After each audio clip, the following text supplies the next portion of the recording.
Hello and welcome to Market Domination. I'm Julie Hyman. That's Josh Lipton, live from our New York headquarters. You're watching our brand new show aimed at giving you the ultimate investing playbook. We'll help you tune out the noise and make the right moves for your money. From today's top stories to Yahoo Finance's trending tickers to the macroeconomic forces shaping markets, we'll dig deeper into everything you need to know for the last hour of trading. And here's your headline blitz, getting you up to speed 1 hour before the closing bell rings on Wall Street.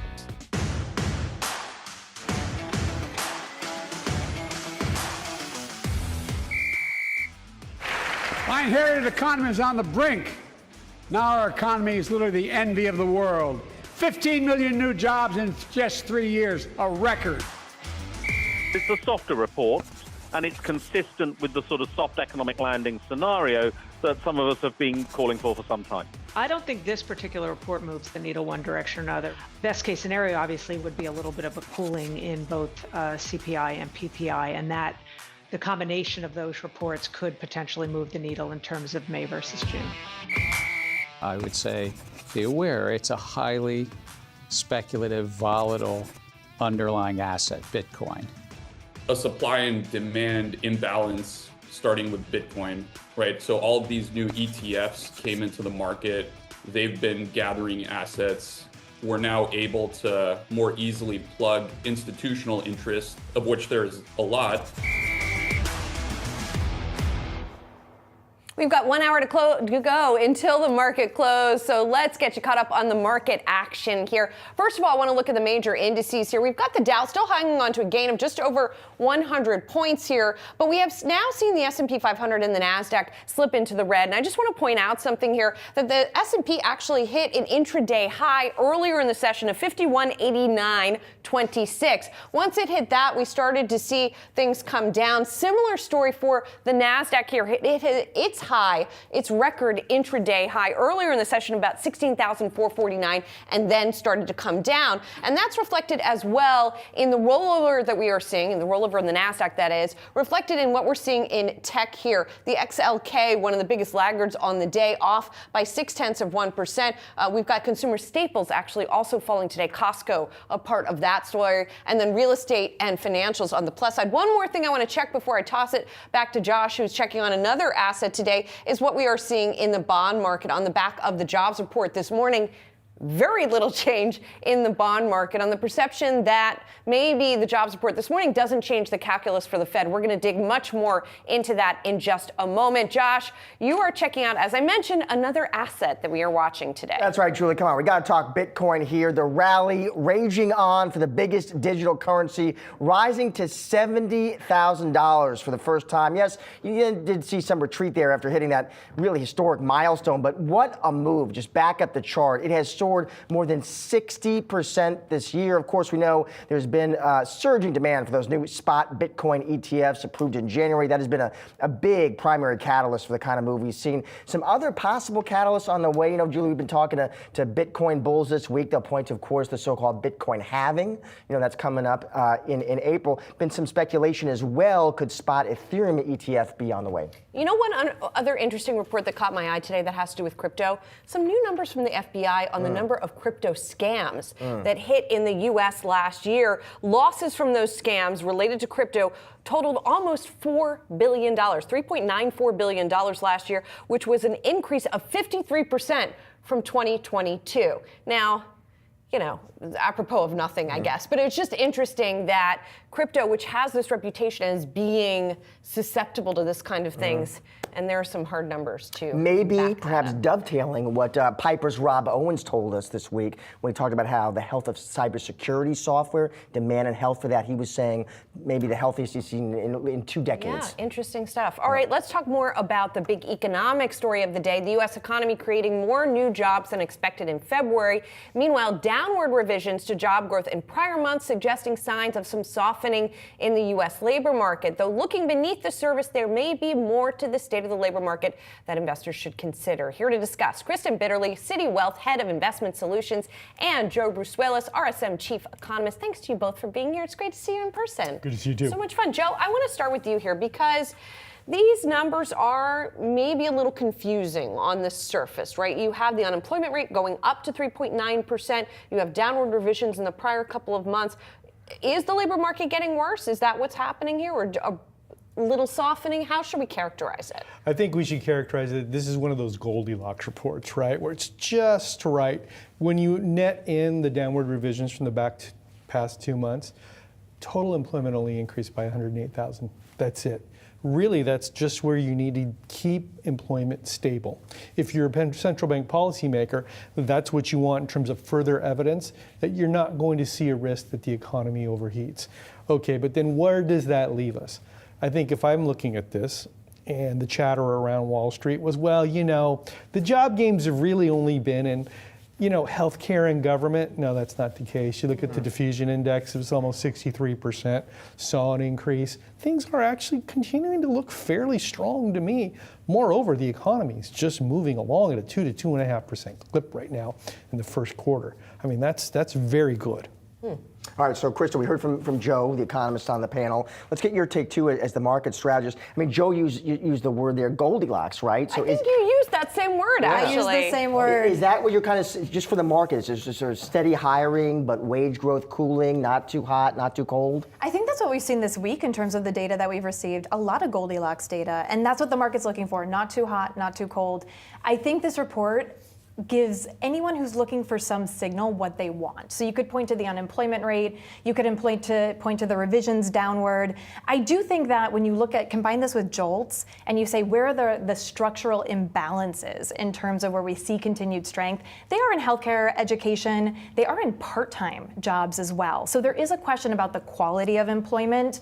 And I think that overall, there is a little bit of softening. When we look at private sector employment and hiring, that's the lowest level that we've seen in quite some time. So I think it's giving the market what it wants, and it's giving Chair Powell some path to actually that first cut being in June. And is what he wants also something like the average hourly earnings number that we saw, which was a gain of only 0.1% month over month? Yeah, no, I think that's right. And if you look at the JOLTS data this week, if you look at quits, you create a quarterly average and lay that over the employment cost index, project it to out 6 months, you know where this is going? 3%. You know what the Fed wants to see on wage growth?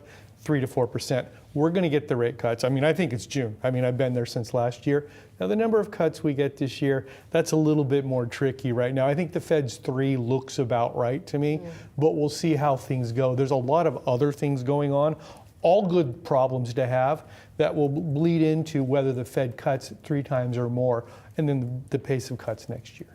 And Joe, I just have a question for you. We were talking off camera about this. I just think it's an interesting question. I know you've kind of talked about it. A question for investors might be, how do you keep getting this kind of steady, strong hiring without inflation? Productivity. That's exactly what's going on. Over the last 3 quarters, productivity's increased by an average of 4%. In my own internal surveys that we run on the job, for the past 14 quarters, more than half of our survey respondents have told us they've stepped up outlays on software, equipment, and intellectual property, enhancing productivity investment. That's really where we're at. I'm telling you guys right now, when we get to the second half of the year, if you hear the Fed start to talk about sustained productivity, that's the buy signal. It's really risk on, because unfortunately, I'm old enough to remember the 1990s and Alan Greenspan nailing the turn in productivity in this economy, where he knew you could have faster growth, improved employment, price stability, and it lifts the overall standard of living. Most of all, for an investment, here's where it comes down to. Productivity equals profits. Well, but are we going to have that this time when, you do have inflation at a higher rate than you have had in quite some time? Are we going to see the standard of living be able to improve? I think one of the things that we saw last year is, so the recession that a lot of people were anticipating was something that we saw in profits. We saw this kind of work its way through the US market. Last year, so 2023 actually ended the year with the highest percentage of US stocks with profits decline that we've seen in over 35 years outside of a recessionary period. And so I think what this adds up is, if you look at the different conditions that we're looking at, $6 trillion in money market funds on the sidelines. We look at inflation coming down. We look at the fact that Fed funds has peaked. Chair Powell basically told us that we would get that rate cut. That actually is a good backdrop for the broadening out, the continued broadening out of this rally, and for corporate profitability. And so, Kristen, so you're constructive still on this market. Are there certain big themes, trends, Kristen, where you see opportunity? So I would say the broadening out is certainly something. So looking at equal weight S&P 500 as opposed to market capitalization weighted. Early on this year, we also looked at that expansion into small and mid cap growth sectors. So think S&P 400, S&P 600. I think thematically, though, something that we really like is investing in healthcare and longevity. And this is an area that if we go back to 2023, they were in a profits decline, in an earnings recession, outside of maybe two stocks that we all know are the producers of GLP-1s and all of the attention on that area. But medtech was left behind, life sciences was left behind. So kind of going through those major elements of what's going to drive corporate profitability, healthcare and medtech is very front and center for us. And I want to circle back on this sort of consumer spending question because I could see that you wanted to answer that one, because I am, even though inflation is slowing down on an absolute basis, the cost of living has risen over the past several years, and wage growth, as we saw today, is not keeping up with that. So what does that mean for spending power? Well, what I would say is let's just take the average hourly earnings today, 4.3% on a year-over-year basis, whereas inflation around 2.5%. Okay, that's a real increase in wages. So spending actually, from my point of view, is going to be an overall support for the economy this year and put a floor underneath that economy. And as we add more people in the workforce, we're going to be doing good. And remember, the one thing I didn't make it clear, I think, last time, you see an increase in productivity, right? The economy can grow faster and you can have price stability. That's the sort of the magic tide that lifts all boats. And we just haven't seen that in about 30 years in this economy. This is very constructive development if we can sustain it. Do you think we can sustain it? Yes, I do. You want to know why?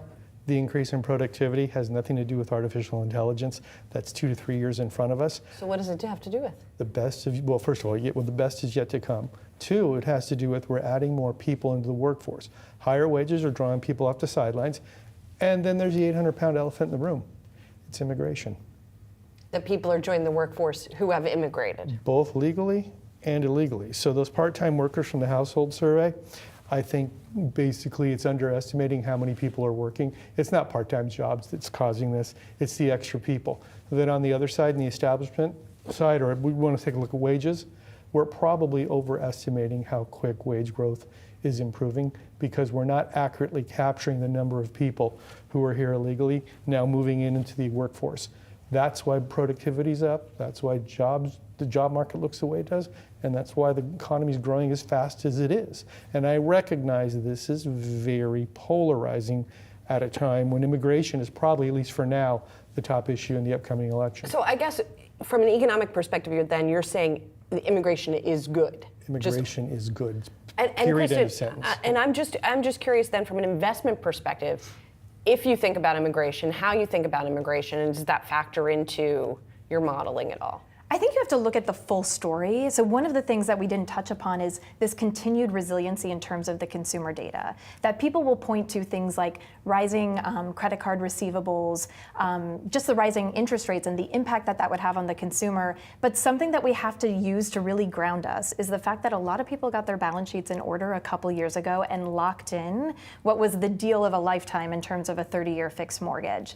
And so when you look at the percentage of the eligible US population in terms of homeowners, renters, 65% actually are homeowners, of which a huge percentage, close to 90%, locked in that fixed rate mortgage. So you have about 50% of the adult population of the US that really doesn't feel inflation in the same way. You can also kind of extrapolate that into corporations as well. A lot of people felt we were going to have a recession last year. They got their balance sheets in order. They took advantage from a balance sheet management standpoint in 2020, 2021 to kind of lock in those low rates. That's why you're not seeing those types of stresses that you would anticipate. Yeah, those 2% mortgage rates that everybody locked in during the pandemic really did save us on the margin when we saw the rate shock and the inflation shock. I mean, it really did. It's such an unusual thing in history, isn't it?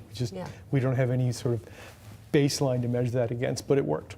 Guys, thank you so much. Thank really you. interesting conversation here. Really appreciate it, Joe and Kristen.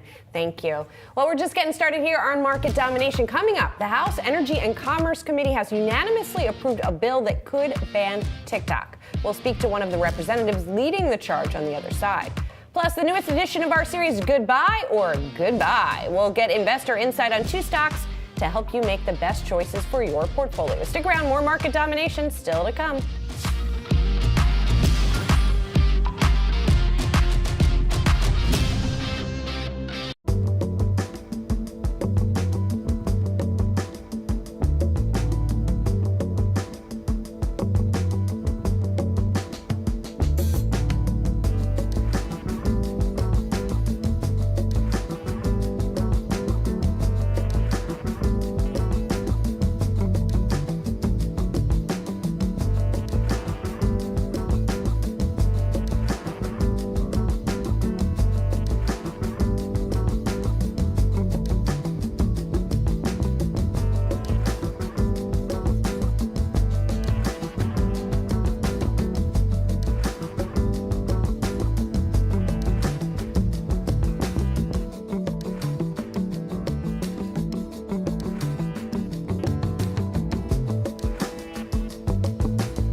Time to look at stocks moving on analyst calls of the day. Let's start with General Electric, and that stock being upgraded by JP Morgan, Julie. So this one, team at JP Morgan upgrades this stock. Target goes to 180. Average target on the street, by the way, is around 168. They moved to overweight. And looking ahead, they say it is clear that GE is just the premier large cap name in commercial aerospace, they believe. And they list the reasons for that. Basically, it comes down to regarding the business, where the business is in the cycle, the balance sheet, and they like this management team. Yeah, I have to say, there's a special place in my heart for analyst calls that sort of acknowledge that they're late to the call, and that's what Seth Seifman over at JP Morgan says here. He says, listen, after this stock has outperformed the market year to date, and it's up, he says it's unlikely to be a career call, but what's past is past. Now they're coming and joining the party here. And they're basically saying that GE is the premier large cap name in commercial aerospace. They talk about that the investor day that we got yesterday from GE highlighted the company's strength here. They do call out the valuation as a risk, the fact that it already has rallied so much, but nonetheless, they're still liking the company here, and also talk about the company's ability to deploy cash as something that is a positive here. So again, as we talked about yesterday, April 2nd is that magical final spin out date of Vernova, which is the energy business of GE, and then the aerospace will be a standalone at and that they point. and by the way, that team also likes Vernova, talks about rebounding margins and cash flow.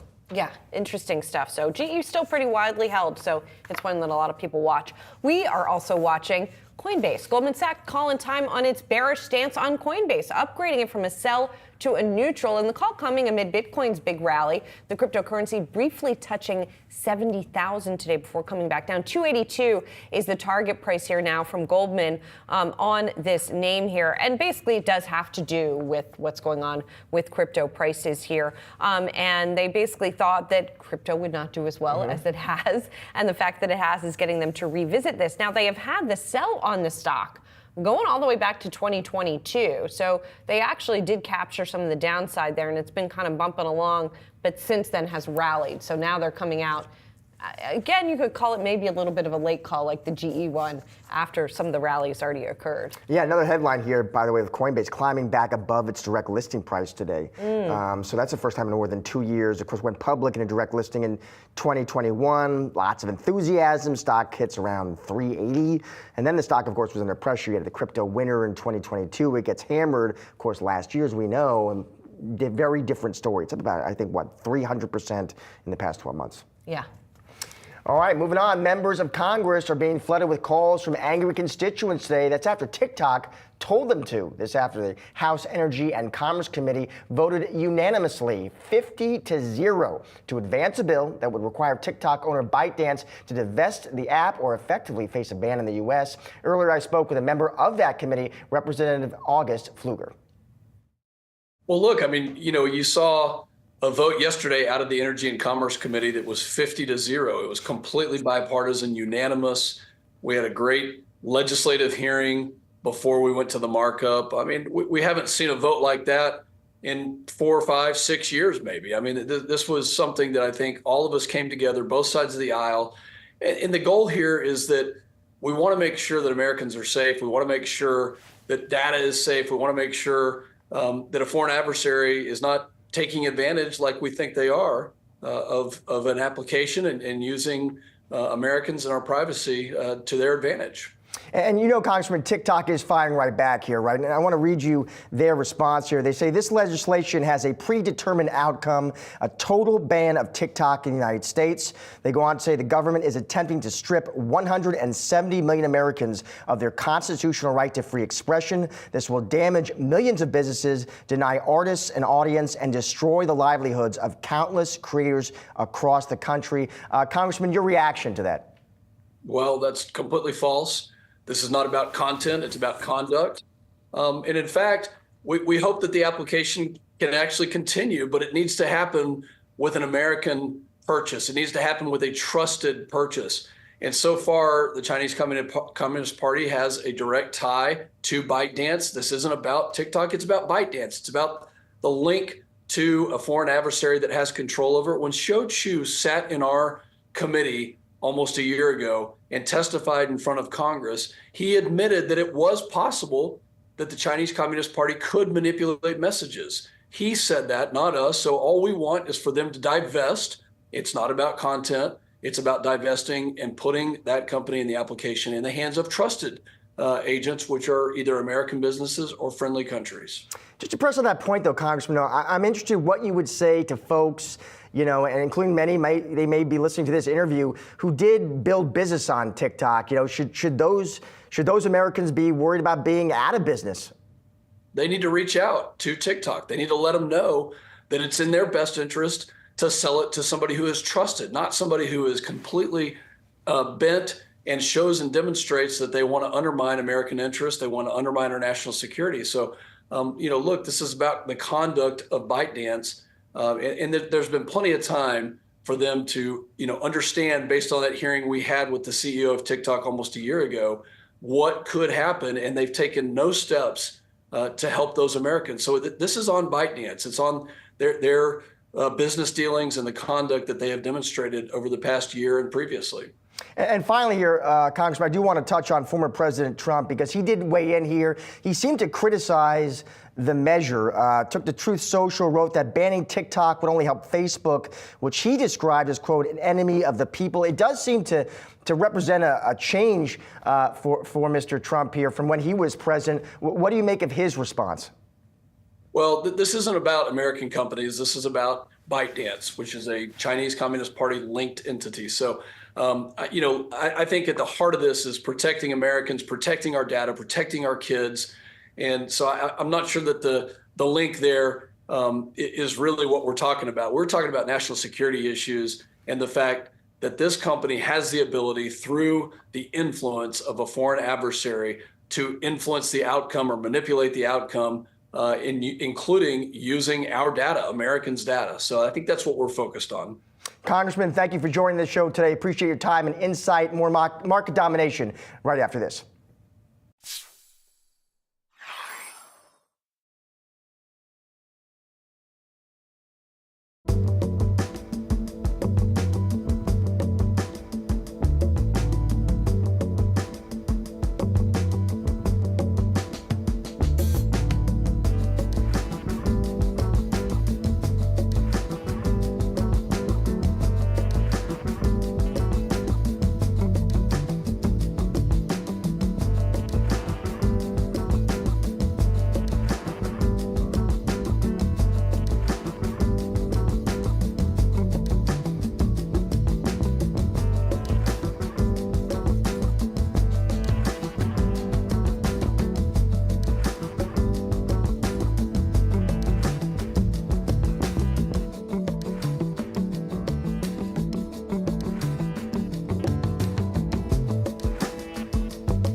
It's a big, noisy universe of stocks out there. Welcome to Goodbye or Goodbye. Our goal to help cut through that noise to navigate the best moves for your portfolio. Though the broader market has hit record highs in the past few months, not all individual stocks are in positive territory. Some provide great opportunities to buy solid companies at a lower cost. Others are best left alone. I'm here with James Demmert, Main Street Research Chief Investment Officer. Thanks for being here. Appreciate Good to see you, it. Julie. So we're talking about two stocks today that are down year to date. And let's talk about your buy stock first of all. And this is one that we have talked about a lot on the program. It's Apple. The shares are down about 10% or so year to date. So let's talk about why you still like it. And part of it is because it is down from the high. So good value right now, perhaps? Yeah, Julie, it's down from the high. It's getting no love whatsoever from Wall Street. And in fact, the short interest, the amount of people shorting stock has increased quite a bit. And we think that's an opportunity mainly for the underlying things. I think that investors are misunderstanding about Apple. Where are they going really in this, what we call the new tech-led AI bull market? It looks like they're left behind, but I think investors are mistaking that no, that's coming in the next quarter or two. Okay, so let's dig into that a little bit here because Apple has teased what might be coming here. There's been a lot of focus on some negatives and some perceived negatives like slowing sales in China. But you think that the AI tech is coming. What gives you that confidence? I think the China sales is moderating, first of all. I think investors should get used to that. And I think it's in the stock price at this point.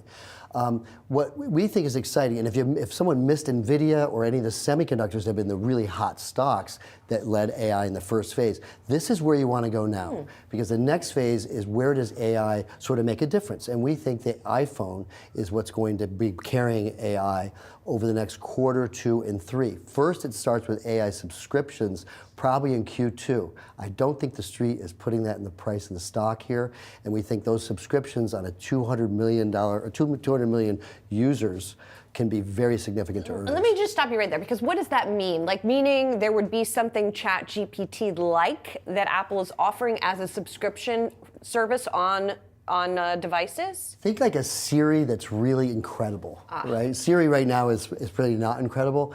We think that the AI subscription to Apple is going to be that on steroids. So you're really going to be able to talk to your phone. It's going to be telling you what to do in that first phase. Subscription, of course. Service is good for them. Reoccurring revenue for a long time. So that'll be the first phase. We think that rolls out in Q2. Interesting. Q3 is really exciting because that's going to be iPhone 16. Right. We think it's going to be a phone that people are going to need to buy because it's new hardware that can run this AI. So that's another very exciting product cycle for James, Apple. I don't want to hear that because I just bought the 15. But let's get to your last point here, which is sort of the investment strategy and the redeployment of capital you think that's going to AI just after they, for example, stopped their whole car endeavor. So why was that a good decision, and why is it good what they're doing with that money? If you think about Meta, did that, the era of efficiency, reducing costs. I think that's what Apple's doing here. They're saying, let's give up on the driverless car and the $10 billion that we threw at that. Let's refocus. Where are they refocusing it? AI. So we think that's a very smart thought process they're going through of, hey, let's think about dollar in, dollar out, where it's going to be most profitable. Really love that they're doing that. Stocks 25 times earnings. Right? I think that's wrong. I mean, the PE, right? The E is estimated to be a certain number by the street. We think that E is too low. So the PE today actually may be lower in hindsight as we go forward over the next few quarters. We always like to put out a potential risk to this upside case. And in the case of Apple, it's that they don't bring this stuff to fruition soon enough. That's exactly what the risk is. I mean, I think that if they don't make magic happen in the next few quarters, and I think it's the AI play, the stock definitely will be at risk because then you're going to have the China moderated sales on top of no real reason to get the 16. I think the stock would be in trouble. Okay, gotcha. All right, let's get to your stock that you do not like. It's another one that's down year to date, and it's down quite a bit more than Apple. I'm talking about Boeing. Those shares are down more than 20% year to date, but you say, no, you don't want to get in here. Let's talk about why. First of all, there's sort of the obvious here. What's been going on production-wise at the company? Yeah, I mean, it takes decades to build a great reputation, Julie. You know that. And it takes moments to ruin it. And I think this is what's going on. This is the story with Boeing. And it's really a management problem. They've had mistake after mistake, some of them the same mistakes over the last 2 years. And that is really making the institutional investors sort of walk away, and that's why the stock is down. Now, a lot of people think it's cheap, because it's down a lot. We think that is a value trap, and we can talk about valuation in just a moment. Yeah, let's do that then. Let's talk about the valuation. Here's a company in the last 12 months that's lost money. I mean, this is an AI tech-led new bull market. That is not really where you want to be. AI can't save their valuation, right? But going forward, the street suggests that you're looking at the price relative to the earnings. You look at that, the street's estimating the earnings to be at a PE to about 60 times earnings. The S&P 500 is trading at about 21 times earnings. Right. Here's a stock 3 times as expensive as the average company. It's losing money. It's got a real reputation problem. I would stay away from a valuation standpoint. Well, and let's get to the last one here, which is competition. Airbus, of course, its big competitor, not suffering from these same issues. You know, Airbus has got that reputation down. You know, they've really been able to be very consistent. Now, one problem with Airbus is they're pretty booked for a long period of time. But I think investors should recognize when companies have one of their biggest competitors have a problem like Boeing does, Airbus very well may come out with a new way to produce more planes sooner. So I think that competitive advantage that Airbus has could be a threat to Boeing. Another reason I don't want to own the stock. Okay, one thing that maybe would draw you in, if the stock kept going down, would it get more attractive? You know, I don't want to use the pun, the plane crashes here, but if the stock crashes, right? I mean, if the stock literally went down by 50%, I think investors then say, hey, you know, maybe there's value now relative to book value, the number of the planes, and the future potentially getting brighter. But the stock would really have to come way down and be less than a market multiple. Gotcha. All right, and just to be clear here, you own Apple shares, if I'm not mistaken. We own Apple shares as a firm and as my family, yes. Okay, but you don't own Boeing. No. No. All right, let's summarize what you're telling investors here today, James. Buy Apple based on its current price, a likely blockbuster announcement at some point, and solid investment strategy. Avoid Boeing for its poor management, current valuation, and potential loss of market share. James, thanks so much for being here. Appreciate it. Thanks, Julie. And thank you for watching Goodbye or Goodbye. We're going to bring you new episodes 3 times a week at 3:30 p.m. Eastern. Time to check in now. Time to check in now on some trending tickers as we get closer to the closing bell on Wall Street. We're going to start here with Smith & Wesson. You can see that stock is skyrocketing in today's trade. Couple pieces of news here. Company reports and very much pleases. Adjusted EPS for Q3, that beats. Comes in at 19 cents. Street was at 11 cents, so an easy beat on the bottom. Net sales, they're up about 7% to 137.5 million. Gross margins, also better than the street was looking for. And then on top of that, we get an upgrade from the team at Craig-Hallum. They go to a buy on the name. They take their target to 18. They talk about this beat. They also, Julie, talk about the upcoming election. They say that should give the company momentum. Yeah, we tend to see firearm sales go higher ahead of elections, ahead of Democrats being elected in office because of fear about new gun legislation, although that mostly has not come to fruition, but those are the cycles we tend to watch. I thought it was interesting. I was looking through the conference call. Handguns are not where the sales activity was from. So handgun sales were actually down. Average selling price of handguns were down. It was long guns that were higher in both amount of sales and average selling prices. And I don't know, I mean, long guns is a big category. I don't know if we're talking about demand from hunting, from sports, from whatever, but whatever it was. Yeah, they didn't break it down. It is the election, just to put some more numbers on that. They note that during the 2020 election, which allowed the company, they said, to generate more than $1 billion in revenue, $4.15 EPS, and almost $300 million in free cash flow. And that was kind of their point to their clients, that even if this election doesn't drive the same magnitude of demand, their bet is that equity investors, they think, in a pretty good spot with Smith & Wesson here. We shall see. All right, let's get to another mover that we're watching, Eli Lilly. It's facing a setback thanks to the Food and Drug Administration. The FDA is pushing back its approval decision deadline for the drug maker's experimental Alzheimer's treatment, and so we see the shares fall back on that. And this is something that was not expected here, and it's had some other setbacks as well for this particular drug. So this is just the latest. We're seeing the shares fall. It's not a huge decline. A lot of analysts are saying, well, you know, Eli Lilly, this is not why people are necessarily buying Eli Lilly shares right now. They're looking at the GLP-1 story. But nonetheless, this was something that had potential to add to the sales. Yeah, it was. I saw company execs, it seemed like kind of talking to the press here, saying the decision to hold this hearing now, unexpected was a word they used, unusual. It doesn't seem like we know much about why the FDA decided to convene the panel now, although you're seeing some speculation about what it might be about. Well, let's bring in someone who has some color on this, because she has been watching this very carefully, our Anjali Kamlani. So what gives with this? I mean, we know that this class of Alzheimer's drugs has faced setbacks in the past, notably the Biogen drug that they put forward, Aduhelm. Is this a similar drug to that? Does it face some similar issues? Yeah, I was going to say, I have the answer to that. I was going to interject. Good thing Anjali is here. Yeah, so yes, it is the class of drugs that is a concern for the FDA, because we've seen sort of the side effects that result from these drugs. And so while not Aduhelm, but Leqembi, Biogen's drug, is already on the market, they're looking at how this competes and how it compares. So they're looking at the safety data. They want to take a look at all of that. It's important to note that this drug, donanemab, oh my gosh, I knew I was going to mess it up. Donanemab is the one that is intravenously delivered, and that is also how Leqembi comes in.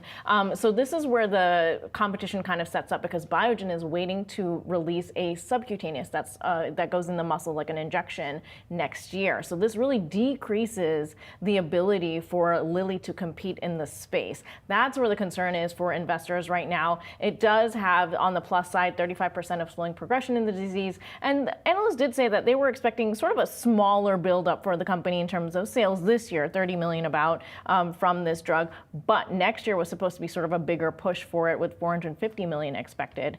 Does this then reduce this year's? For sure, yes, because we don't know what date has been set for this meeting as well for the outside advisors to look from the FDA.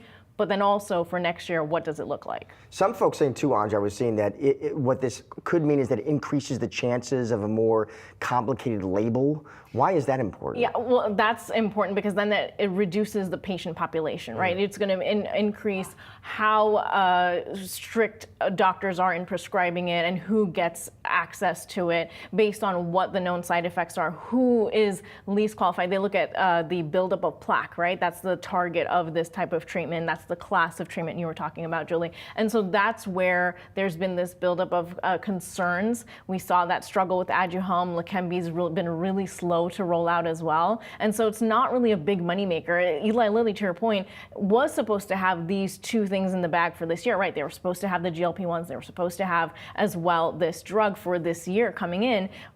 Granted, playing a smaller role, but still supposed to be part of that story. And so now a little bit of a setback there, but still the GLP-1's really skyrocketing, so that covers any larger impact. I think they're kind of covering the loss there with this. Yeah, a bit of a cushion for Eli Lilly. Very so nice big cushion. Yeah, Anjali, thank you so much. Appreciate it. Well, there's another stock that we are watching today. It's a ticker that does not trend on Yahoo Finance very often. We're talking about Petrobras, the Brazilian oil and gas giant, the company delivering a smaller than expected dividend payout here. A lot of analysts were talking about $3 billion in cash return to investors, and now the special dividends are not being approved, and investors not happy about it. Yeah, it sounded like there was a good Bloomberg piece on it saying the CEO abstained from the vote, and they were characterizing it as sort of, caught between the government, keeping the government happy, which apparently wants Petrobras to boost investment. And on the other hand, obviously, pressure from shareholders. That's the spot the CEO found himself in. Yeah, let's bring in Ari Inez for more on this, who tracks the oil and gas industry. Inez, it's a really interesting story because on the one hand, you have, privately held companies that are publicly traded around the globe that pay high dividends. And then you have this company that is sort of, it seems like, succumbing to government pressure and is not going to be competitive in the dividend space. That's right. This is Petrobras, which is a state-owned company. It is a company which is huge in Brazil, and it's one of the really large companies when it comes to oil and gas in the world. In fact, in Brazil, it's accountable for 73% of the production of oil and gas in Brazil. And what they did was they really shocked the markets by not handing out this extraordinary dividend that investors were expecting. And this really spooked the markets because the board of directors, it was said that they voted against this, and those board of directors, the members of the board of directors have been appointed by the energy minister and also by the administration, the Lula da Silva administration, which is a leftist administration. And in fact, Reuters just came out with a piece saying that it was Lula da Silva himself that said that dividend should not be doled out, and that he wants that money to be invested for Petrobras to invest that money. This company has a large investment plan over the next 5 years. They're expecting to invest more than $100 billion. $5 billion of that, by the way, going into renewable energies. They say that they are a company that is in transition when it comes into renewable energy. But it really goes to show you this tug and pull between what Josh was alluding to, which is the administration and the government and politics, and a company that wants to make money and is out to make money also for its shareholders and its investors, which are investing in this company because they're expecting these types of dividends. Yeah, Ines, it's quite interesting, and it seems like there are some broader concerns, not just about Petrobras, but about other state-owned enterprises like this too. Investors seem to be sort of trying to figure out if there are implications there. That's right, because Lula da Silva, you'll remember that he has been reelected, and this is an administration that has been involved with. In Latin America overall, you have these types of companies that are these very much state controlled in a way companies. And so for a time there, you saw that after he was elected, you didn't see much involvement, so to speak. But now you are seeing this, and so this has spooked the market. You saw the real, the currency, the Brazilian currency that went down when this happened as well. And that is because investors are concerned that the government is going to sort of meddle in, and they will use this money to spend, to invest. We shall see. Ines, thank you so much. Appreciate it. Thank you. Coming up, we're dialing in on the semiconductor sector in our investor playbook. How much further can chip stocks run? Whew, we're discussing with analysts next on Market Domination.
With just over 10 minutes left till the closing bell on Wall Street, we're looking at how to navigate the big picture with the Yahoo Finance Playbook. The semiconductor space is on a tear, and it's largely thanks to AI enthusiasm, with several names hitting record highs at yesterday's close. We're looking at how far the momentum can go and which names are best positioned to outperform the broader trend. Let's bring in Jordan Klein, Mizuho America's desk-based analyst, and John Vinn, KeyBanc Capital Markets equity research analyst. Thanks, you guys, for being here. Really appreciate it. bit. John, I want to start with you because we heard from a couple of companies in the last 12 hours that had an increase from AI-related businesses, but it didn't make up for maybe worse than expected performance in the rest of their business. I'm talking about Marvell and Broadcom, of course. What does this tell us about the bigger thesis on AI, John, do you think? I think the larger thesis is still kind of playing out. Like both Marvell and Broadcom reported overnight, and I think you're referring to them. You know, their AI businesses grew well over 100% for each of those companies. But obviously in the near term, we are going through kind of a broader inventory correction, particularly on enterprise. We're obviously seeing some destocking activity there. So obviously in the near term, it's obviously not enough to offset some of those sort of headwinds, but I think longer term, I think if you're an AI bull, we certainly still have conviction in the longer term stories related to these AI names. And Jordan, I want to bring you in here on that same theme. You know, it's interesting, Jordan, with AI. So obviously a lot of excitement about it, and people talk about it, Jordan, as this as a real paradigm shift, sort of, you know, internet, mobile, and now AI. It also does, Jordan. You just look at these moves, and they are extraordinary. We do seem to be pricing in just a lot of good news, Jordan. Well, I would agree. I mean, it's rare when you see stocks up 80% in the first 2 months of the year. But I think we have never really seen a kind of investment wave this aggressive across such a large swath of buyers. It doesn't happen very often. And when it does, like you saw in internet and cloud, these semis are usually the first to see it. So I think what a combination of investors chasing performance and beta, a lot of the initial spend is centered early days on the silicon or the semi, companies, and they're the clear winners, while other parts of the market, they're talking a big game in AI and they're talking about new offerings and products, but it's not going to really move their income statement or revenue nearly as quickly as some of the areas in semis. But I would say this, a lot is priced in, but remember, semis historically trade very, forward looking. So people, buy and sell semis on what they think will happen probably 6 to 8 months from now. And that's why people are so bullish. Jordan, just to follow up on this, I mean, your note on all of this really struck me because you really seem uneasy with the rally that we have seen, the valuations that we are seeing, and yet you still say this is a group you like. So how are you sort of reconciling that? And what would be the signs that you would go from being uneasy to saying pausing on buying? Well, I'm uneasy just because of the way these stocks are trading. I'm not uneasy at all about the fundamentals, what some of these companies are saying and doing, particularly Nvidia and AMD and Broadcom and Marvell, or the memory companies or semi-cap equipment. I think there's a real long runway for further growth and upside. But I'm always fearful when you get this fear of missing out kind of chase mentality amongst investors. So, I talk to only institutional investors, money managers, mutual funds, hedge funds, and they're not nearly as excited and bulled up as these stock prices suggest, meaning I think that's a lot of quant passive, momentum type trading dynamics as well as retail investors. So I think it's actually a good thing when you see a Marvell or a Broadcom down today, despite because their reports were, I guess, kind of mixed to disappointing. If they were trading up, and when earlier in the day you saw AMD up 7% and Nvidia up 5%, I thought that just was unhealthy behavior. Now I think it's actually more rational to see these stocks pulling back, taking a breather, and I think that's kind of what we need, a little bit of a near-term pause so we can catch our breath without just going straight up day after day. And John, to bring you back here as well, Jordan talked about Nvidia, their big AI conference coming up here. John, I'm just curious what you expect to hear there. Yeah, a couple things we're anticipating.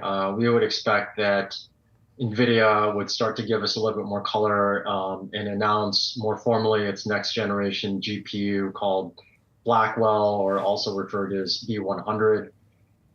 They've also kind of teased that they're also kind of dabbling in other areas of kind of AI chip development, looking to maybe get into the AI ASIC custom chip development, and then also potentially looking at what their strategy looks like at the edge, right? Obviously, they're heavily dominant currently today in the data center with training and inferencing, but certainly they've got a pretty large footprint today on the client side, and there's obviously a lot of interest in terms of how the AI PC market develops, and they potentially could be a pretty significant player there as well. John, how big of a catalyst, not just for Nvidia, but for the broader chip industry, do you think its GTC conference is going to be, or do you think it's going to be a sort of sell the news event? I think it's potentially a pretty significant event, right? Depending on kind of what they message and kind of what they focus on, right? A lot of times these events are kind of more of a sell the news event, but there's a lot of anticipation on what Nvidia could start to focus on, right? And if they're able to kind of better map out the $1 trillion plus kind of AI accelerator TAM, they've started to kind of talk more aggressively about, that could be a catalyst for the market. And Jordan, a final one to you here. Another big theme, interested to get your take on for chip investors, an important one, Jordan, is how they think about China long term. The Biden administration, listen, they've made it very clear. If you're a chip maker, you're not selling your latest and greatest to China. It's, it's certainly a dynamic that Nvidia and AMD are having to navigate. For chip investors listening right now, Jordan, long term, what do you see China as an opportunity? Is it as big as we once thought, or no? It's smaller and less of a margin? I think it's more the latter, to be honest. It's probably the biggest opportunity if you're a company that sells silicon into the handset market. I mean, it's a huge market for mobile. Just ask Apple. But when it comes to anything high performance, or what we call leading edge, logic, foundry, it's not as big, if big at all, because the U.S. government has restricted it. And so, look, for memory, it's really big, but they're building out their own domestic memory industry for microcontrollers that go into automotive, industrial, as well as all this silicon carbide that's used to make these power management, chips and electric vehicles. Very big.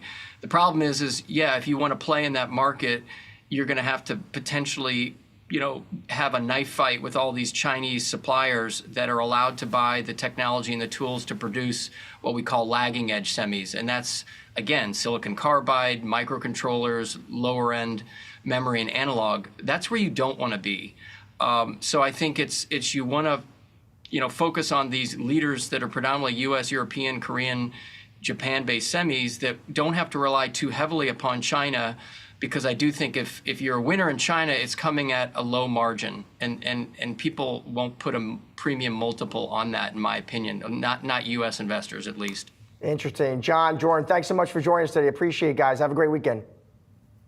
Thank Thanks, you. you too. Well, wrapping up today's market domination. Don't go anywhere. We've got you covered with all the action following the closing bell. Stay tuned for Market Domination Overtime.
That's the closing bell on Wall Street, and now it's market domination overtime. Josh and I joined by Jared Blickery to get you up to speed on the action from today's session. Let's see where we ended up on the day here, near the lows of the session. In fact, we start with the Dow Jones Industrial Average off 68 points. You can see here closing near the lows after earlier in the session, touching highs, let's call it around 38,950, perhaps, somewhere in that region. The S&P 500 down about 2/3, also trading and closing, I should say, near the lows of the session. It earlier touched an intraday record. Same goes for the Nasdaq Composite, down at the lows of the session as well, up by 1.2%. Now, there's one thing I wanted to mention before I toss it on over to Jared for what else moved today, and that's what's going on with Bitcoin, which earlier touched 70,000, then came down, but now is trending up higher again and is above 69,000 once again. Of course, Bitcoin doesn't close, it trades all the time.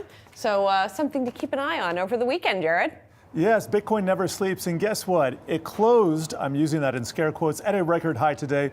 I say that because we don't have many record highs today, but I'm going to take a look at the sector action for the week. This is all 5 days. Utilities really crushing it, up 3.3%, then real estate. So those two interest rate sensitive sectors up the most, and we have materials, energy, but the biggest losers to the downside, those were three sectors that housed the mega caps, the Mag 7. That would be consumer discretionary, tech, which is XLK, and communication services, XLC. And you can see this when you look inside the Nasdaq 100. So it was a nasty week for Tesla. Tesla down 13.5%. That was one of the week's worst in the Nasdaq 100. Also Pinduoduo down here at the bottom, also down 13%. Apple down another 5%. Nvidia managed to close up 6.4% for the day. But guess what, guys? For the week, for the day, however, down 5.5%. Josh? Yeah, let's stick there with Nvidia. It's actually in the red today, Jared. That stock can apparently go down once in a while. Of course, we keep this in perspective. It's up 265% over the past 12 months. It's up about 80% already this year. Of course, we know that's surging on optimism about demand for its chips used in AI computing. That move, by the way, not spooking analysts one bit. More than 90% still think you should buy it. Company's big AI conference is on deck. We're going to wait and see what CEO Jensen Huang has to tell us, Julie. Yeah, and we just heard John Vin of KeyBank saying that he still thinks that's going to be a big catalyst for semiconductors. That conference is coming up, as you say, so we'll see what else they have to announce. By the way, Nvidia pulling back today, but I'm just looking at the SOX here, the Philadelphia Semiconductor Index. Every single member of that index fell on the day. It was off overall by 4%, but to your point, just like with Nvidia, we've seen it rise a lot this year. It was recently trading at records. So we've got the pullback today. Will it keep going, or will people just see it as another opportunity to step right back in? Yeah, I mean, the moves in these names have just been extraordinary. And listen, we just heard an analyst who said it. You see moves like that, and you get maybe a little bit nervous. Yeah. But we've also heard from plenty of bulls, Julie, on this show who say, listen, at the end of the day, they think demand for the end markets, the PCs, the servers look strong, and they'll argue this AI party is just getting started. They will argue that, and I think a lot of people believe them. All right, stocks have closed lower to end the choppy week on Wall Street. The S&P 500 down about 0.1% when all was said and done on the week. Yahoo Finance's Miles Udland and Josh Schaefer are joining us now with their top takeaways of the trading week. Guys, who wants to start? Miles, you want to start? I'll piggyback off what you guys were just talking about, because I think today was sort of a reversal of what worked in 2024. We mentioned the chip names that were down. Marvell really catalyzing that move, a smaller name kind of in that space. But you kind of went through the tape as well. Apple was higher. It's been very popular to hate that stock so far this year. And I think what's interesting on a weekly basis, looking at the Magnificent Seven trade, Nvidia was the only one that was doing any work. And I know that there's a little bit of concern, and Josh, we were talking about this before, about, is this too concentrated? I mean, it's not new, right? Is it too concentrated? What's the next move? Where are we going to go? But I think seeing names like Microsoft, Apple down a couple percent over the last week, Tesla down double-digit percentages over the last week, Meta, Google not really doing anything. And Meta has really been, because Nvidia is like its own story. Meta to me has been the most impressive member of the Mag 7, and to see those names cool off this week was interesting to see. But then you take a look at the broad index, right, and the S&P 500 is basically flat. So to me, then the other part of that, Miles, that was kind of a broad takeaway from the week was, well, what held us up? Because when you look at some of those stocks struggling, you could argue Nvidia for the week maybe held it up. But also we started to see a little bit of the broadening of the rally, right? We were talking about this yesterday, Julie and Josh, with the equal weighted S&P 500 hitting its first 52-week high in about 2 years. And then you look at just the market action today. So we had the sell-off broadly, right? And you saw tech lead that. The Russell 2000 held up relatively well. I think it might have ended up finishing slightly positive. The S&P 500 equal weight also outperformed today. Outperform the index, I should say. And that's what's been happening over the last month. So it's been interesting just to start to see maybe a little bit of rotation into some of the other names outside of tech. You want to guess what the best performing group on the week was? Anybody want to guess? In the S&P? If you haven't looked at my screen. I think, I will guess that it was regional banks. No? It was a regional bank. I got nothing. Financials. Utilities. Okay, I was going to say fixed income had a good week. Fixed income had a good week. Exactly. Thing, so we saw about a 10 basis point drop in the 10-year yield.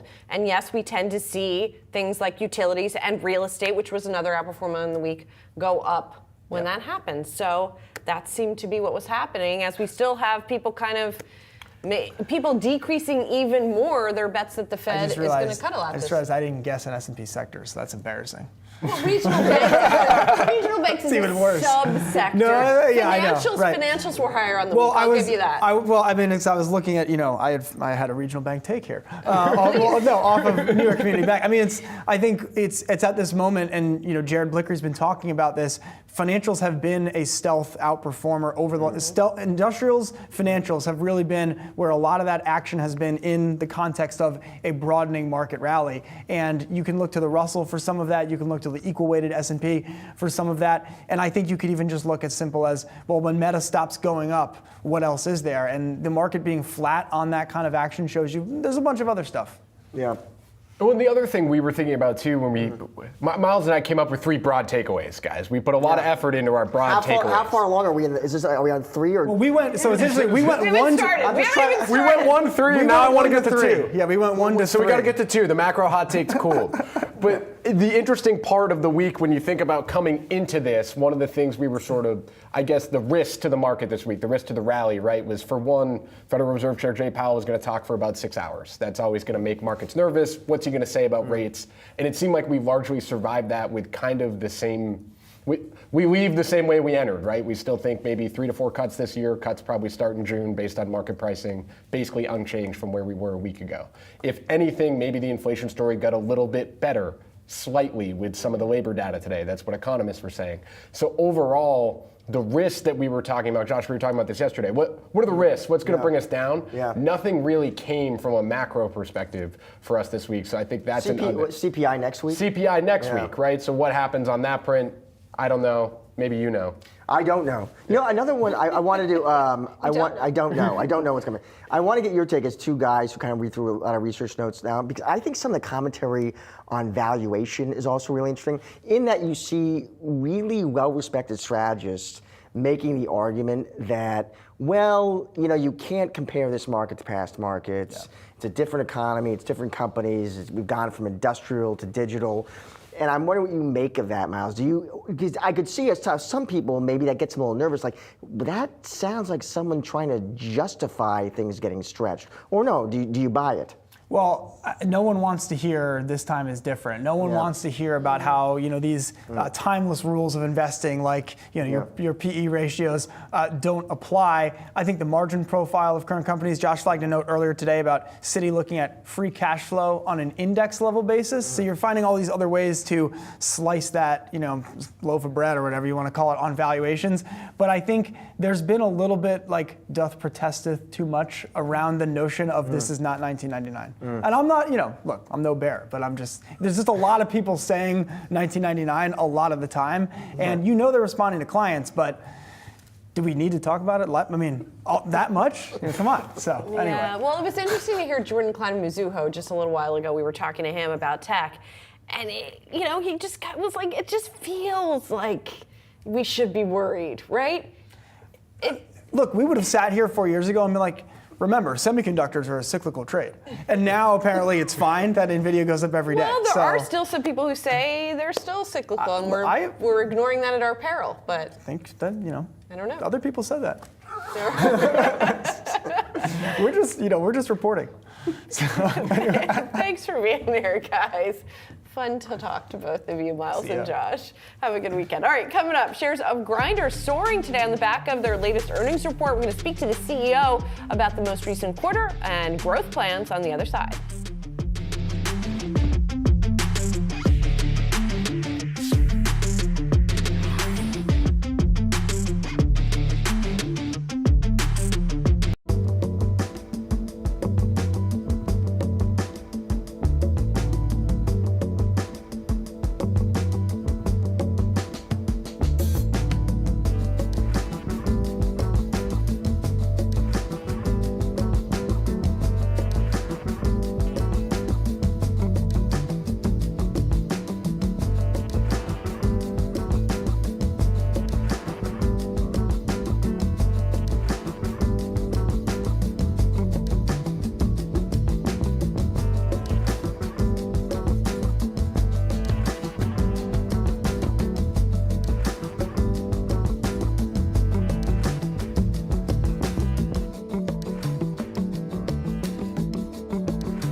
After a roller coaster 18 months since its public debut in 2022, shares of Grindr are higher. They've just reported their first full year earnings, and it seems like users and investors are feeling the love for the stock. It gained around 7% in today's trading after it posted full year revenue of $260 million. Grindr CEO George Arison is joining us now. George, first of all, thank you so much for joining us. Appreciate it. Thanks for having me. So you guys have been seeing growth. You've been seeing growth of chats on the platform. You've been seeing growth of users, and you've been seeing growth in revenue. You are still posting losses. So talk to me about the trajectory for reaching profitability. Well, on an operating level, we were very profitable, I think, in a really strong position, and EBITDA was at 42%. The losses piece is purely accounting from warrants, right? Grindr went public through a SPAC, and there are warrants associated with a SPAC transaction, and given SEC requirements for how you account those, that drags you down to losses. And we can't really do anything about that, because if the share price continues to increase, we will continue to suffer through that until warrants are cleared out in the future. Gotcha. And George, I'm interested, kind of big picture, is Grindr strictly a dating app, George, or long term, do you see the app evolving into something bigger and broader? Well, I've been saying since I got here and even before that Grindr is a combination of a dating app and a social network for the gay community, because our users use it in so many different ways. Obviously, one of the ways they use it is to date, both casually and for the long term. When you survey users, they'll tell you that Grindr is the best place for them to find a long-term relationship, and that's what really works for them, which is fantastic. Obviously, casual dating has been at the core of Grindr for a long time, but people also use it for social networking, kind of finding friends, developing relationships when they move into new locations, travel, kind of figuring out what they should do when they go to a new place to visit, and even public health information, right? Like Grindr played a critical role in informing the users about monkeypox and vaccinations and the fact that they should get vaccinated, et cetera. I don't think any of that's going to change. What we can do is really build awesome products to help them with all of those different use cases so that the experience is better in the app versus what has been in the past. So tell us more about that, George, because as you say, if users are already using the app for some of these other purposes, how do you monetize that? How do you take advantage of that to then grow the business? Well, my general view is that when you build features that people find value in, they're very willing to pay for those. Grindr historically has been a fairly simple app. Kind of think of it as almost like an Uber for booking black cars and UberX, but that's it. Our view, but people could use them for other things. But you could get an Uber to go and pick up food for you at a restaurant. I tend to think of Grindr in the same way. We know that people already use Grindr in a lot of different ways, but our features don't support those yet. We want to extend the feature set to allow you to do all the different things you might want to do. For example, have a dating profile and have a casual date profile. And those might not necessarily be the same. They might have different information on them. The pictures might be different because the use case is different. And so different information might be useful for the other person who is looking at your profile. Even in the inbox, we might be able to sort things for you where these are my relationship discussions and these are my casual dating discussions and these are my friends with whom I have nothing sexual going on and kind of sort that in a different way. I think for all these kind of value-added features, people will pay for them. That's normally what happens. And they might be in different subscription tiers or they might be a la carte based on the usage in the product. And George, broadly, we did see some evidence of maybe some kind of structural fatigue setting in, George, with dating apps, especially with younger people. Are you seeing any evidence of that? Yeah, I've been asked this question a lot by analysts in the last 24 hours. And frankly, at Grindr, that's not been the case. We are seeing really great engagement from young people, 18 plus, coming back into the app on a regular basis. That's been the case for Grindr for 15 years now. We've not had trouble attracting the kind of newest 18 plus cohort into the business. And frankly, that relates back to what Grindr is, right? Grindr is almost like a gayborhood on your mobile phone. In real life, meaning in the real world, a lot of people who might finish college are coming out. They actually move into a gayborhood in large cities because they want to be around people who are more like them. But not everyone can do that, right? Depends on where you live. And in Grindr's case, you kind of build that community that you might have in a gayborhood on the mobile phone, and you kind of always have that. That's really valuable. Younger users actually really want that because they want to figure out who they are, what it's like to be gay, what life will be like in the future. And so having younger and older people on the same app, obviously 18 plus only, is actually really valuable and very beneficial for a lot of people. George, you got to hear on this. Almost every company now, George, seems to have an AI story. What is yours, George? I mean, you've got a lot of data. How can AI improve the experience? Yeah, we have a ton of data, and we're going to use it, obviously, with users' consent for a lot of great things. On the generative side, we think, given how big chat is in Grindr, I mean, last year, Grindr users sent 123 billion chats, I believe, which is it's a huge number when you think about it.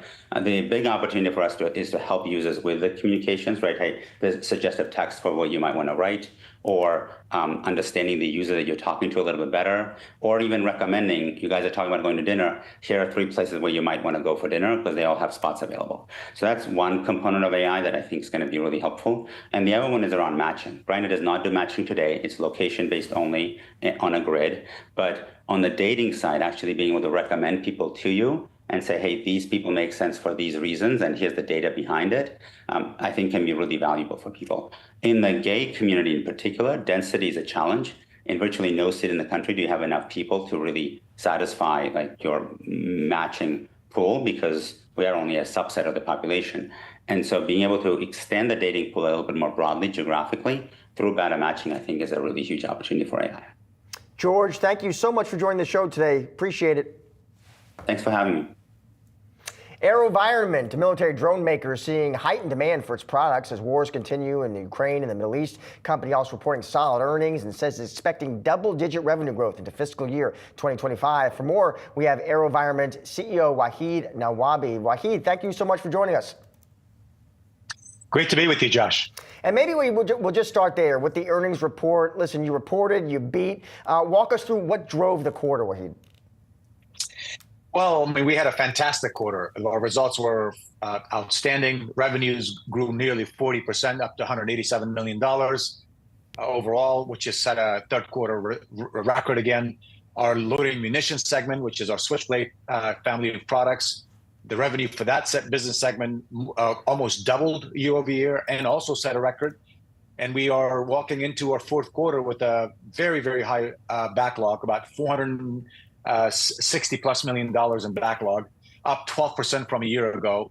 And so with such a strong quarter, such a strong backlog, and we also raised our guidance for the year in terms of revenue, we said we're going to do about $700 to $710 million in fiscal 24, and adjusted EBITDA of about $122 million to $127 million. So all these results are very positive, but the best is yet to come for our environment. We've got a lot of momentum behind us going into our fourth quarter and the beginning of next fiscal year.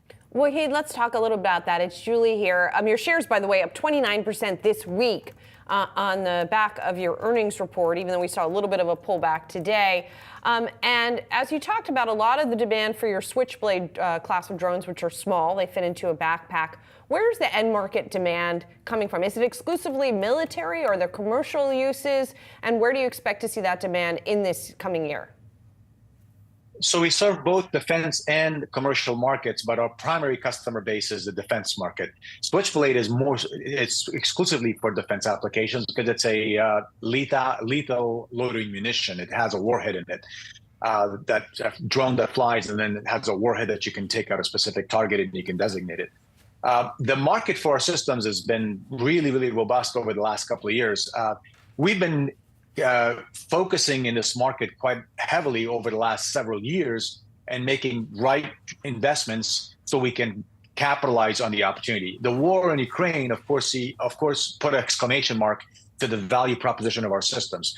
The future of military warfare and the world is not a safer place, and the future of military warfare is all based on distributed, low-cost, attritable, intelligent, multi-domain robotic systems like our Switchblades and Pumas and Ravens and many other products that we have in our portfolio. And Wahid, you do have competition. There's other companies involved in this space. On this show, we've talked to Palmer Luckey from Anduril, which seems also to be building out a pretty impressive portfolio there. What, Wahid, do you do differently? What's your competitive advantage? So I'm glad you asked that question because I've been with this company, our company, for about 13 years, and I have seen competitors come and go over the last decade and a half many, many times. There's a huge difference between what we do and what others claim that they can do. What they claim they want to do is exactly what we have proven to be able to do over and over again over the last several decades in our marketplace. We're the leader in our space, number one. We have products that are battle proven, and they've got an enormous track record of success in the battlefield. We are a company that has delivered on program records, and we've actually won and executed on those successfully. And then lastly, our systems and our company is the only one that actually can produce them by the thousands now. We do that today. We've done them in the past, and we can do that today. So, and our business model is very sustainable. It's a profitable business that we've got. We are actually delivering value and capability to our customers with a very large installed base and very large customer base globally. Up to 55 countries around the world use our systems, militaries around the world are allies. And so we've got an unmatched track record and unmatched capability and value proposition that really has been very, very highly durable over the last multiple decades. And I expect that to continue in the future. And we are ready to compete now as well as in the future, no issues. Wahid, lastly, you mentioned that the Ukraine conflict has provided some sales for you all. What percentage of your sales is that, and how much of that is dependent on getting this new authorization from the U.S. government? Yeah, so our product portfolio and our revenue stream is actually quite diversified. We don't rely on one particular customer as the largest, although the U.S. military is our largest customer, and there are multiple services within the U.S. military that we do business with, almost every single branch of the services, meaning Army, Navy, Air Force, Marine Corps, Special Operations Command, and many of the intelligence communities and non-military agencies as well. Number one. Number two, we also export our products to 55 different countries around the world. And we've got 5 or 6 different product lines within our 3 business segments that make up that portfolio. So our business revenue and our business portfolio is quite diversified, and we don't really rely on one or the other. Ukraine was a significant part of the revenue last year or two, and as well this year, but that's not the only part of the revenue that we have. And by far, we've got a lot of other opportunities in the pipeline from many other customers that represent huge potential long-term growth for AeroVironment. So this is almost like the beginning of a adoption cycle, in my view, where the war in Ukraine is sort of expedited or accelerated. The war in Ukraine, because so many of our drones have been so successfully deployed and used in Ukraine, basically put an exclamation mark on the value proposition of small, distributed, intelligent, multi-domain robotic systems. We've got 11 of our 12 products in use in Ukraine, 11, which is a remarkable number by the thousands of them, by the way. And it's the workhorse, our Puma system is the workhorse of Ukraine's military. Every artillery that, to my knowledge, that the US DoD has given to Ukraine has one of our Puma UAVs flying in front of it for intelligence, surveillance, reconnaissance, target recognition, and also doing battle damage assessments. And so that's just one of 11 products that we've got in this fight. And so we're very, very well positioned for the future. Wahid, thank you so much. Appreciate it. Have a great weekend. Thank you. Great to be with you, Julie and Josh. We want to take a quick look at shares of Novo Nordisk, the U.S. shares, that is. The FDA approving the drug maker's weight loss and diabetes drug Wegovy for use in cardiovascular risk reduction as well. Yahoo Finance's Anjali Kamlani here with this breaking news, so expanded indication. Yes, expanded indication. So that means that the label is now including cardiovascular risk reduction, and Novo Nordisk is free to say you can now use this drug for that purpose. Novo Nordisk has been studying this for this purpose, and they got the results a little bit late last year, showing 20% reduction in heart disease risk. That includes death, stroke, and heart attack. So this really opens the door for, of course, even more drugs, even more prescriptions to be written. And this is specifically for overweight patients. I do want to point that out. So that doesn't change the target population of the drug. Remember, Wegovy is the weight loss drug specifically, not the diabetes one. That's Ozempic. So this is focusing on a very specific subset of the population. Now, Novo Nordisk gets to do this amid, of course, the shortages that they're already facing. So this puts even more pressure on the drug there. And that's something that they have to contend with. Also, nipping at its heels, once again, is Eli Lilly. They have been studying this for lower blood pressure and have a study recently out that shows that benefit. And doctors suggest that they might be looking at Lilly's competition to Wegovy, which is Zepbound, for the same purpose. So they haven't said anything on that yet, but this just basically sets up what was expected, which is increased reasons to use these drugs, which is what has set up that sort of, blow away market for the companies. All right. 2 appearances from Anj today. I Yeah, know. pulling double duty. I was walking out the door and then I came back. Thank you, Anj. Appreciate it. Of course. Time now for what to watch next week. Starting off on the earnings front, Oracle, Kohl's, Dollar Tree, Dollar General, and Ulta all reporting next week. Oracle kicking off the week, announcing third quarter results on Monday after the bell. Tech giant having a solid start to the year, up about 6%, but down today at the close. And moving over to the economy, consumer price index data for the month of February will be released on Tuesday. Economists expect little change, but Wall Street will keep a close eye on the numbers. The report providing another key piece of economic data as the Fed approaches its second FOMC meeting of the year later this month. And shifting over to retail, monthly retail sales data for February coming out on Thursday morning from the Census Bureau. That number expected to come in higher compared to January's data. New report giving us more economic insight into inflationary pressures as the Fed targets a soft landing, Julie. Well, that does it for today's Market Domination Overtime. Be sure to come back Monday for all your coverage leading up to and after the closing bell. Stay tuned. We've got more Yahoo Finance on the other side.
Renters nationwide can breathe easier this year as an influx of apartment supply pressures rent growth.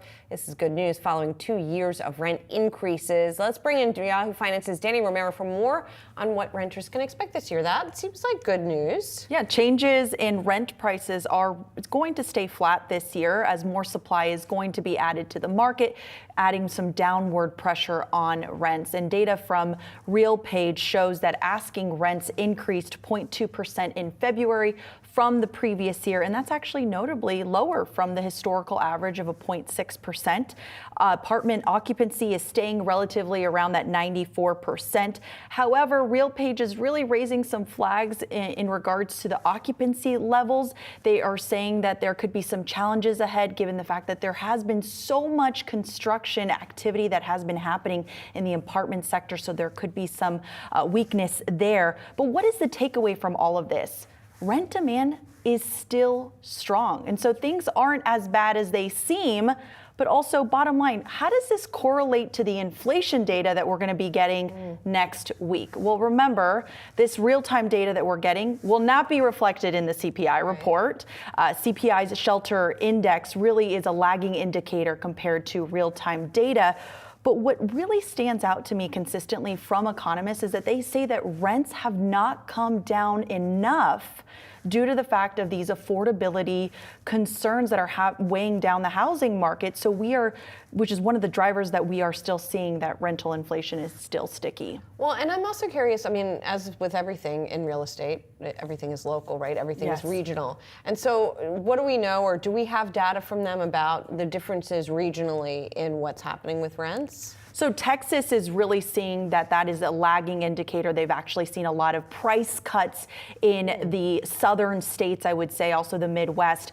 But then if you look at Virginia Beach, actually, they saw a little bit more of a price increase. So yes, real estate is definitely on a regional basis. So we are seeing some markets that are dealing with really drops in rents, and then other ones that are actually, they're increasing by 3%. But again, it goes back to that factor of the affordability crisis that is happening, that's weighing down the housing market, is really impacting, and we're seeing that in the CPI reports. Right, interesting. All right, thanks, Danny, appreciate it. Well, Apple's latest MacBook is available today. Yahoo Finance's Dan Halley got his hands on it. So what do you think, Dan? Yeah, that's right, Julie. This is the MacBook Air 15-inch. It is running Apple's new M3 chip. That's the big update here. I also have a cat to my left, if you can't see him. He's not as interested in this. He's looking for some food. This basically gets an update as far as the processor goes. The particular one that I have here has an M3, 16 gigabytes of RAM, and a 512 gigabyte storage. That's basically where I think most people are going to end up when it comes to buying something like this. It's going to be a little bit more expensive than the base model, but the higher you go as far as specs, the longer it's going to last. It's just generally the idea when it comes to computers. So what's the difference between this and last year's model? My wife and I actually bought the prior model, the same color and everything. The main difference is it has that M3 chip, which has slightly better performance than the M2 chip found in last year's model. It also has an anodized ceiling around the color. This is the midnight color, and you can see some smudging on here. Better than last year's model, though, because whenever we pick it up, or my wife picks it up after I use it, it looks like someone rubbed Crisco all over the outside of it. So thankfully, they've tamped down a little bit on the fingerprints. But overall, look, the MacBook Air is one of the best laptops that you can get. It's light, relatively low priced as far as premium laptops go, and the battery just does not stop. I mean, it doesn't matter whether it's the Air or the Pro. I have a Pro from a few years ago that I use for work that I'm connected to right now. Haven't turned it on in 2 days. Just have let it sit. It wasn't turned off, but I just let it sit there, and the battery is still going enough for me to run everything I need right now to broadcast. So, I mean, if you can put that into perspective, the new MacBook Airs are going to last no problem. Apple rates for 18 hours. That's playing back video on iTunes, so don't expect 18 hours, but you'll be able to get through your day and then some. I managed to play a little bit of games on here. The performance is great. The price, again, it's Apple, so it's going to be a little higher. well Right. above the $1,000 mark. But as far as overall, this is the best laptop you can buy probably. Yeah, I mean, I guess the coating is also helpful when the cat walks across that as He well. likes to walk over it. Yeah. Do we know anything about what the demand is expected to be like for this?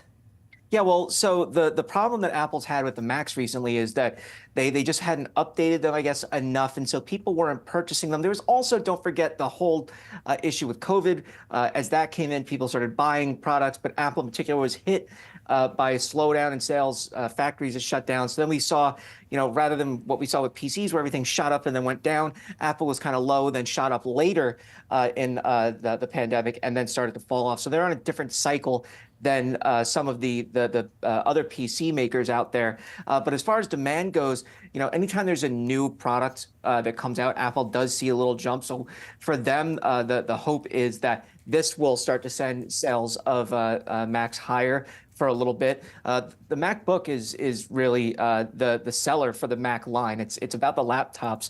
The desktops sell, on their own, sure, but when it comes to the volume, it's really the MacBook. So getting this right, which they did, is incredibly important for that business. And also there was some news today, some developments with Apple and Epic Games. Dan, tell us about that. Yeah, so the day after, a few days after we had seen that Apple had pulled Epic's license to develop for Apple's iOS system and put their own App Store into place in the EU. And in the EU only, this is part of that Digital Markets Act, Apple released a statement saying that they had been working with Epic, and now they're going to allow Epic back in to the developer process. So that means that Epic will be able to put together its own app store that people will be able to purchase Fortnite from, as well as other Epic Games apps and services. So that's a big move. And it seems to be, Apple says that it's because they had conversations with Epic. The underlying thinking, though, is that there was some sniffing around by the European Commission, the antitrust arm of the EU, and they're already hitting Apple with a $2 billion fine, which Apple is going to appeal, but less trouble is better. So why not just let in Epic? If it's only in the EU, it's not going to be in the UK or the US or anywhere else. So the Asian countries, it's not going to be the same. So it's probably just the easier path of least resistance for them to just let Fortnite and Epic back in. All right, we'll see if that develops differently in other places. Dan, appreciate it. Still to come on Yahoo Finance, we've got an expert from JP Morgan about how to plan for retirement amid uncertainty from the Fed. We'll be right back.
With tax rates expected to increase in 2025 and with Fed cuts on the horizon later this year, it may have got you thinking a little more about long-term plans and your all-important retirement strategy. JP Morgan's put together a guide to navigating that in 2024 and how to hedge unexpected shocks in the market and elsewhere. The author of that report is Michael Conrath, and he is joining us right now. Mike, thanks for being here. Yeah, thanks for having me. So, it feels like it's always uncertain to a certain degree in the broader world and in the market. And so how should people be thinking about their retirement strategy given that uncertainty, especially right now with rates? Well, I think the biggest thing is to have a plan. By the way, did you know that the typical person spends more time planning a vacation than they do planning for retirement? It's a lot more fun. It is a lot more fun. And it's something that's short term. We live in an immediate or instant gratification society. Retirement could be years, decades in the future, but it doesn't have to be complicated. Step one is understand how much you need. And that starts with thinking about, okay, how much of my income do I need to replace? And there's a lot of industry rules of thumb out there. The old industry rule of thumb, 70, 80%, that's broken for a lot of families. In fact, we see many individuals needing 90% income replacement, so you need to factor that in and think about your spending. Step two is you got to think about your time horizon, like any investment decision. How long? And that's your longevity, how long you're going to live. And it's not uncommon to have 30, 35 plus years in retirement without a paycheck. 30, is that average now? How many years? 30 years. Or 30 plus years, wow. easily. So back up for a second. So you're telling me I need 90% of my current income in retirement, and I'm going to need it for 30 years. Not necessarily. It's usually the earlier. That's pretty daunting. Good news, yes, it is daunting, but the good news truly is that's typically the earlier years in retirement. And what we see, and we actually look at Chase household data, completely anonymized, but we see in the earlier years of retirement, and people are on the go, they're out, they're spending, enjoying life, traveling. That's where you see spending at its peak. Then it does taper off, but then there's an inflection point later on down the road where healthcare costs enter the picture. So you have to think about all these things. And Mike, you also talked about how Secure 2.0, which I think was passed, that was late 2022? Yeah, the end of 2022, Josh. That continues to roll out. So explain the implications of that. Yeah, so there's a few key things this year to be mindful of that are available in 2024. One is the availability of in-plan emergency savings accounts. And that's super important because we view that as the bedrock, the foundation of having that retirement plan. If you don't have emergency savings, that's where we see the bad behaviors take effect, where people start to look at their 401k as their piggy bank. So that's a very important feature. The second thing relates to student loans. So plan sponsors or employers can now offer a match on a workplace retirement plan contribution if that individual is making student loan payments. So again, when faced with the choice of having to put one marginal dollar into my 401k or pay off my student loan, that's no longer a dilemma. So I'm sure you deal with a lot of folks who are sort of further along in their careers. For people who are just starting in their careers, who are many of them probably not thinking about retirement planning at all, what's the single most important piece of advice you would give them? The single most important thing, Julie, is to get started today. Don't wait. And importantly, small contributions add up to meaningful dollars over time. And once it's done automatically, such as through your workplace retirement plan, you start to live or budget around that. You expect that money to come out, or put another way, you don't even see it. So it's an automatic savings that's built into the plan. And then to come back around to interest rates and the cuts to interest rates that we are anticipating, are there any implications for how people should be thinking about how they're saving? Yeah, I mean, generally long-term, no, but I think right now we have a lot of retirement savers that are not investors, meaning, and I think there's a difference between saving and investing. They're sitting in cash. They're waiting on the sidelines. And yes, cash is paying a decent amount historically, but that's not going to be the case forever. So the important thing is get invested, get that cash off the sidelines, especially if you do have a long-term time horizon as it relates to retirement and have to rely on that income for life beyond that. All right, Mike, thanks for joining us today. Thanks so much. Hope mom and dad were listening, honestly. They usually I hope do. so too. They tell me. Not just mom and dad. I hope that all of the younger people in this building and everywhere are listening as well. Good advice. Thank you, Mike, Thanks so much. Appreciate it. Coming up, Cinemark CEO telling investors recently that studios are focusing on theatrical releases again. We're checking in on the state of the box office ahead of Sunday's Oscars. Stay tuned. More Yahoo Finance still to come. 2024 is really a critical year. This is a year of execution. Culture eats strategy for lunch, but I think you need to have a strategy for culture. The culture that we have at Under Armour is one of grit, of determination, of belief. OMSOM is all about being proud and loud. OMSOM is our true energy and ethos and spirit. Our vision is to create a world with zero crashes, zero emissions, and zero congestion. And I'm excited to show the world what we can do.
Award season is in full swing with the Oscars happening on Sunday. The box office is still recovering from the pandemic and multiple writer strikes, but Cinemark CEO telling investors this week that studios are focusing on theatrical releases again. For more on all of this, we're talking to Gitesh Pandya, box office guru, founder and CEO. Gitesh, it's always good to see you. Great to be here. And we were talking off camera, Gitesh. I was interested in when you looked at sort of just overall box office, and I was asking you, we're still down pretty meaningfully from pre-pandemic? Yeah, we're down from pre-pandemic times. There's a lot of times in February, March, you have some big films before 2020 when the box office would do pretty well in the first quarter. And then even the last couple of years during post-pandemic times, you had a couple of big films coming out. So put it this way, 2 years ago, right around now, you had a brand new Batman film opening, and it opened right after Omicron was happening, and people still came out to over $130 million opening weekend.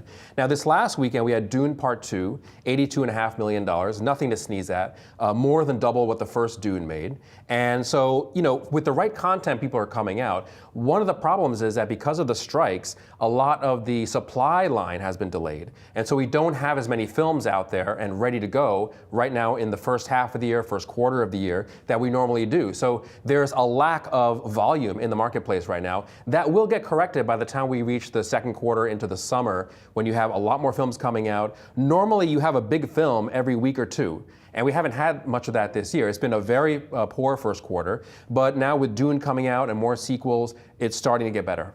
So we've got the Oscars this weekend, and given that backdrop of the waning box office, the increase of streaming, obviously also a factor of that, what role does the Oscars now play? What role does the prestige picture now play in the age of streaming?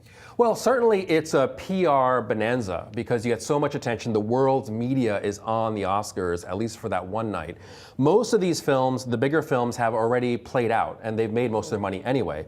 Oppenheimer, for example, has grossed about $960 million since last July when it first came out. So it's mostly done with its worldwide box office run, except for Japan. That's a country where they didn't know whether they'd be able to release it there or not. It's a very sensitive topic over there. But it's opening Japan at the end of this month, so it might be a big Oscar winner when it finally opens. But still, it's going to do just under $1 billion worldwide. There's not much upside except on the streaming side, on video on demand, and things like that. You will see some more people who maybe missed Oppenheimer the first time. I've seen it on the big screen. I've seen it on the small screen at home. I could see it a third time. Julie hasn't seen it. I still haven't seen it. What are you waiting for? I don't know. I don't know what she's waiting for. It's an incredible film. But it's going to be the big winner, I believe. I'm predicting it will win Best Picture and also Best Director this weekend. Here's the, Gitesh, we were talking about this.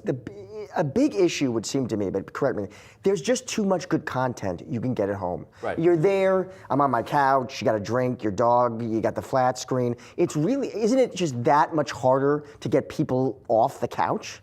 Well, that's why the movies have to be engaging. They have to be kick-ass movies that you leave the couch for, that you go to the movie theater for. Streaming and the box office can coexist. It's like the restaurant business. You can eat food at home, you can go out to a restaurant. Both can succeed, but they have to be good. So with the movies, people have a different threshold now. And so if a movie looks interesting, I do want to see it, I'll wait to see it at home. That's what the studios have to sort of fight against. And so when they're making a film and when they're marketing a film, they have to have something that is completely engaging, exciting, that you must see right away on the big screen right now and not wait 6 weeks, 8 weeks later to watch at home. That is the big challenge, and the studios that can solve that are going to be the big winners because, again, in this pandemic time, you have so many reasons for people not to go out to the movies, but you look at Spider-Man, Top Gun, Barbie, some of the movies from the last couple of years, these are among the 10 highest grossing movies of all time during this post-pandemic era. So people will go out with different challenges. It's just got to be the right thing at the right time. And are we getting that? You know, that's the other big question, right? There's been a lot of complaints about, and Bob Iger was asked about this recently, right? The sequelization of content, and that the quality isn't there. Is that going to change? Is that going to get better? That's one of the big mistakes over the last couple of years, quality versus quantity. Too much quantity. Mediocrity doesn't sell anymore. You can't make 15 mediocre TV shows. It's better to make 3 really fantastic, well-made shows. On the movie side, the ones that are really well-reviewed, well-liked by the audiences as well, winning awards, that's what's going to sell. And so I think if some of the studios focus on really the quality of the product and making it really well and then putting it out into the marketplace, you'll see almost unlimited box office potential worldwide. All right, we'll see if your prediction is right about Oppenheimer. Put some money on it. I feel like it's a favorite. Deserves it, Gitesh. Probably. Gitesh, thank you so much. Have a great weekend. Hope you're seeing some good movies. Thanks. Have a great weekend. Thanks. All right, that'll do it for today's Yahoo Finance Live. Be sure to come back Monday at 3 p.m. Eastern for all of your coverage leading up to and after the closing bell. Have a good weekend.